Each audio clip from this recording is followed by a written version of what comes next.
वज़ीर सनअत KT रामाराव ने हाईटेक्स में Indian green building property show तकरीब को मुखातिब करते हुए बताया कि रियासती हुकूमत वज़ीर आला चंद्रशेखर राव की क़यादत में रियासत को सरसब्ज़ और शादाब बनाने के इक़दाम कर रही है। उन्होंने कहा कि रियासत की नई सेक्रेटेरिएट की इमारत के अलावा रियासत के तमाम district collectorates, integrated command control room और हर जिले में कायम किए जा रहे मेडिकल कॉलेज और हॉस्पिटल की इमारतों को भी ग्रीन करने के लिए खुसूसी इक़दाम किए गए हैं। Green home, green airport, green railway station, and green factory building. All of these exist in the state of Telangana. The government of Telangana is walking the path of green by implementing sustainability measures in all of our government buildings as well, including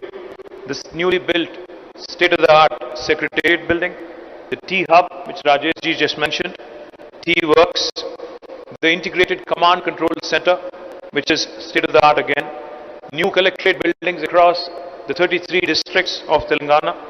the new buildings, especially the healthcare facilities, the hospitals and healthcare campuses that are being built all over the state,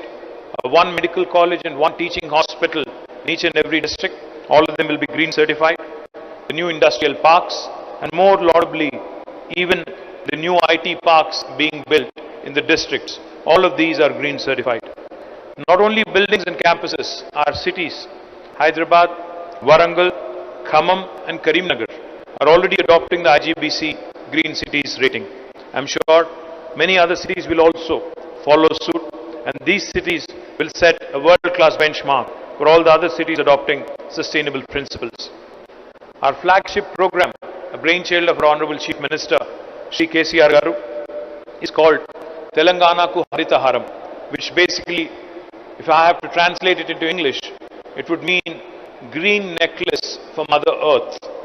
Now, this laudable initiative has